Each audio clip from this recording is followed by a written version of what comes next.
Y volvemos a Israel con alguien que usted conoce aquí en Radio High. Es, bueno, uno de los hombres que más puede hablarnos de las situaciones que hacen a la seguridad, que hacen al terrorismo, que hacen a ese Medio Oriente tan convulsionado. Es investigador principal del Instituto Reichman de el Centro Interdisciplinario en Herzliya. Me refiero al doctor Eli Carmón. Eli, buenas tardes para usted. ¿Cómo le va? Miguel Steuermann lo saluda. Hola, buen día, Miguel. Empecemos por esto, doctor Carmón. Usted me hacía llegar imágenes que después vi en tantos lados espantosas de cómo están siendo masacrados los alawitas en Siria. No es que uno se sorprenda porque Siria ha tenido esta guerra civil espantosa y con ahí sí se puede hablar de genocidios de medio millón de personas que perdieron la vida. Poco del mundo habló de esto, o tal vez habló en algún momento, después se olvidó, pero hoy vemos a este nuevo régimen después de la caída de Bashar al-Assad y de Bashir al-Assad y vemos, bueno, estas imágenes espantosas. ¿Qué nos puede contar de lo que usted sabe que está pasando en Siria? El nuevo régimen de Ahmed al-Shara, el famoso al-Julani, eh, hubo un periodo muy bueno los primeros meses de su poder, en su poder. El problema principal era alguna agitación en el sur con los rusos, que ya más de un año manifestaban contra el gobierno de Assad, y también con los kurdos que fueron atacados por los proxies de Turquía, el ejército libre sirio, que es un proxy de Turquía, que es aliado del gobierno de Ahmed al-Shara.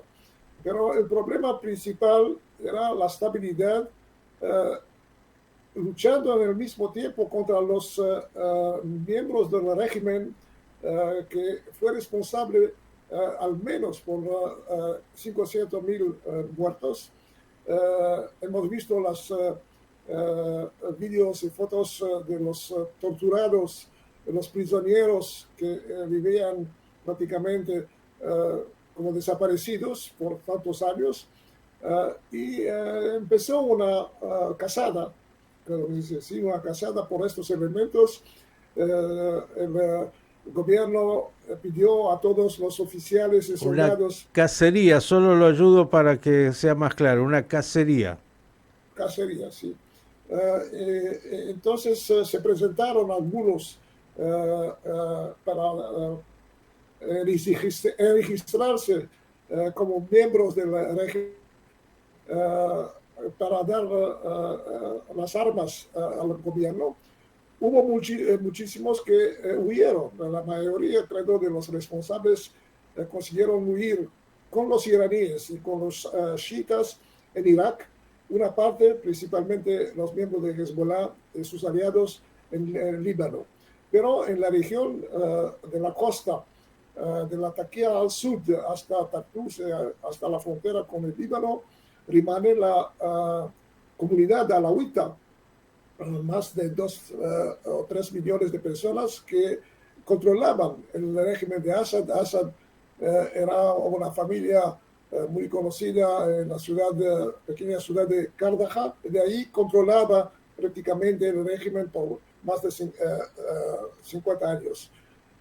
Y se debe también hablar de los 9, 10 o tal vez más refugiados sirios, tanto en los países vecinos como Turquía, Líbano, Jordania, Irak y en Europa. 9-10, quiero decir, cuando usted dice 9-10, estamos hablando de 9-10 millones, para Sí, que sí, sí, 9, 10 algún, millones, es verdad. algún oyente desprevenido. Sí, entonces las fuerzas militares o de policía del nuevo régimen empezaron a buscar elementos del ex régimen en esta zona de Alawita, pero los alawitas eran ya preparados para resistencia, porque claramente los responsables que son los más cercados por el régimen saben muy bien que serán punidos. Se debe decir que los jefes religiosos de los alawitas pidieron a sus seguidores de no luchar contra el régimen, y hay algunas ciudades, pueblos que no cooperan, pero están prontos a recibir estas fuerzas. El problema es que hay algunos elementos realmente yihadistas. Incluso hay elementos que no son sirios. En la provincia de Idlib, que al-Shara controlaba por tantos años, a partir de 2015-2016, había fuerzas de chechenes, turcos, tadjik, muchos elementos yihadistas, incluso europeos. Entonces, estos, creo que rimangono yihadistas, no aceptan tal vez la disciplina que el nuevo gobierno está pidiendo, y empezaron a serie de masacres de civiles cuando hubo esta resistencia. Doctor Carmón, ¿se puede hablar de una Siria? ¿Se puede hablar de la sensación que uno tiene también con la guerra civil que se vivió en Siria? Es que son distintos clanes, grupos clánicos que pelean, luchan, se matan unos contra otros, incluyendo la presencia, bueno, de bases rusas, de hoy los Estados Unidos, incluso hoy de Israel, de Turquía. Parecería que Siria es, bueno, toda esa ensalada, por decirlo así, casi imposible de dominar. Algunos decían en su momento, y quiero escucharlo, que Bashir al-Assad, bueno, de una manera criminal y con un poder tan fuerte, era el único que en ese momento, durante 50 años, logró de alguna manera, bueno, más allá de la guerra civil, cierto grado de convivencia. ¿Es así? ¿Son grupos clánicos y imposible de pensar en una Siria? ¿Y podrá este presidente interino manejar todo eso? No era convivencia, era una dictadura atroz que controló todo por una minoría de alawitas y algunos también miembros importantes de la comunidad sunita que cooperaron con los alawitas en esta opresión enorme durante tantos años. El padre de Bashar al-Assad, Hafez al-Assad, mató en 1982 30 mil hermanos musulmanes en una única ciudad, Hama, con bombardeos y con artillería. Pero claro que hay un problema. Durante la guerra civil había al menos 120 grupos terroristas que siempre hacían coaliciones que cambiaban cada 6 meses, 10 meses, shifting alliances. Incluso cuando vemos que es el Hayat Tahrir al-Sham, el grupo que controla, que es la backbone, que es la más fuerza principal del presidente al-Shara, es una coalición de 12 organizaciones. La coalición pro-turca también incluye tal vez más de 12, 15 organizaciones, algunos que son seculares, que son ateos, y otros que son muy yihadistas. Entonces es muy difícil controlar estas fuerzas. Claro que no habrá una verdadera democracia, al menos hasta que haya una estabilización de la situación. Bien. Para personal, Siria debe estar unida, porque esto está queriendo tanto el gobierno, nuevo gobierno, pero también los otros países árabes que hablan, incluso la Turquía, por ejemplo. Pero en realidad hay necesidad de un sistema federal que tiene en consideración los grupos minoritarios, principalmente los kurdos, los drusos y los alawitas y cristianos. Y justamente ayer se hizo un acuerdo por la primera vez en la cúpula de los kurdos con el gobierno central de Damasco. No hay todavía un mapa claro cómo se será, pero creo que se va en esta dirección. Cambia una tiranía por otra tiranía, digamos, Bashir al-Assad por, en este caso, la tiranía de Ahmed al-Shara, otro grupo que tiene el poder, pero tendrá que mantener a través de la fuerza y de la tiranía una realidad tan compleja. Para Israel, Sí, la cuestión será una fuerza incontrolable o incontrolada, no controlada, en el senso que sabemos que para prácticamente todos los países árabes, tanto en Egipto como en Jordania, en los países del Golfo, incluso en Marruecos, hay una fuerza central que es muy, tiene en mano todos los leyes del poder, pero no hay esta violencia cruda, extrema, que fue utilizada por los regímenes de los dos miembros de la familia al-Assad. bien, para Israel, ¿qué significa la cierta armonía, aunque no sea armonía justamente en Siria? ¿Cuáles son los peligros que le significa Siria? Hay dos peligros principales, o tres peligros principales. Un caos general, en caso que este gobierno no tiene estabilidad y que no hay más control de la situación. Entonces hay la posibilidad que algunos grupos yihadistas, como los mismos que fueron activos en la comunidad, contra la comunidad alawita, acción contra Israel a partir de la frontera con el Golán.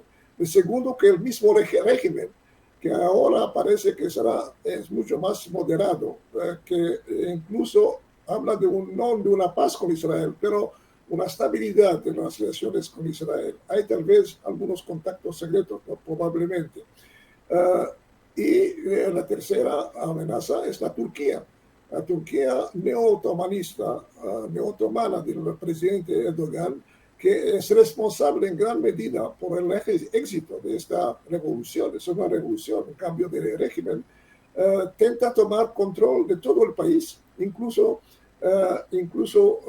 construyendo bases militares. Hablan de al menos 5 bases militares, además que ya tienen en el Idlib, en el norte de la Siria, hasta a la frontera con Israel, tal vez. Esto en un régimen o un presidente que es anti-israelí, que está apoyando con mucha fuerza a Hamas. Incluso durante esta guerra hubo una política, una estrategia muy dura contra Israel, tanto su plan político, pero también su plan comercial y estratégico. Bien, mire, nos hemos focalizado solo en Siria y ya superficialmente digo, con eso ya uno dice hay que tener una tensión permanente entre todos estos grupos que están de alguna manera en pugna, que se matan entre ellos, que tienen niveles de violencia realmente increíbles y todos los factores, como decía, Turquía, Estados Unidos, Rusia y el resto de los componentes, está ahí Irán a través de sus proxies, todo en un pequeño territorio dividido, solo para entender esta ecuación. Si a esto le agregamos todo el resto, usted sabe por qué el doctor Carmón nunca tuvo un minuto de descanso. Digo, una única pregunta más hoy. Bueno, hay una nueva administración norteamericana que sin duda vino a patear el tablero y a jugar otro juego en el mundo y en el Medio Oriente. Ahora, por ejemplo, reuniones que se están llevando a cabo, Marco Rubio, entre otros, en Arabia Saudita para intentar un acuerdo entre Ucrania y Rusia, una paz que le quieren imponer. Digo, ¿qué le parece que puede pasar con todas estas nuevas realidades que pretende la administración Trump? Sí, no sé si es la administración Trump o el presidente Trump solo, plus Elon Musk, ¿ok?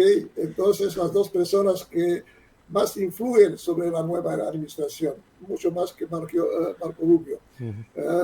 Creo que es realmente el nuevo factor que ya ha influido en los últimos 2 o 3 meses enormemente sobre la situación, incluso en la negociación de Israel con el Hamas, no la negociación directa, pero la negociación a través de mediadores para la liberación de los rehenes, y también la cuestión de Ucrania.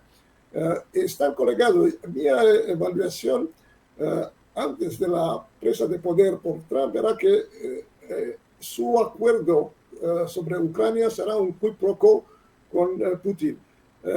Yo le doy Ucrania y usted me da Irán. Ya propuso que Moscú hace el negociado con Irán, pero Irán ya respondió que no está interesada. Pero esto sería tal vez la idea original y provocar un cambio estratégico en el cual Rusia no es del lado de la China. Lo mismo que hizo el presidente Nixon en el 72, cuando hizo una alianza con Mao Zedong contra la Rusia soviética, la Unión Soviética, y terminó la guerra de Vietnam. Me parece que esto es el gran plan. No se habla de esto, pero creo que esto será la idea, porque también Trump conoce un poco la historia. Vimos que también Netanyahu conoce la historia, porque él hizo el acuerdo para la liberación de los últimos rehenes un día antes que el presidente Trump se pone como el presidente. Incluso era previsto el mismo día, pero cambió un poco 24 horas, pero lo mismo que el presidente Carter hizo cuando negoció la liberación de 50 diplomáticos americanos a Teherán en el 79. Hubo un acuerdo, pero los iraníes liberaron los rehenes americanos después de 444 días, el día que el presidente Reagan tomó el poder. Entonces vemos que hay paralelos históricos que influyen tal vez sobre la estrategia actual. Doctor Carmón, lo que estoy seguro es que todos los que van a estudiar ahí al Centro Interdisciplinario del Instituto Reichman en Herzliya no se van a aburrir porque todo lo que ya nos contó en un minuto, que son seminarios y seminarios para entender esa región, hacen que sea apasionante. Claro, hay que vivirla y usted no va a tener tiempo para descansar. Así que por el momento hoy le agradecemos este pequeño análisis sobre la complejidad de lo que acontece solo en Siria y un poquito más, digo, para entender esa región del mundo que no es, para algunos que creen, ni la Europa, ni Latinoamérica, ni África, es realmente un permanente volcán. Gracias y hasta la próxima. Gracias por las palabras tan calurosas. El doctor Eli Carmón, una de las máximas autoridades en el análisis de temas de geopolítica, seguridad. Suerte que aquí en Radio High usted puede escuchar de la complejidad que tiene, porque si no, claro, la gente se queda con esas visiones románticas de alguna izquierda distraída y absolutamente mareada.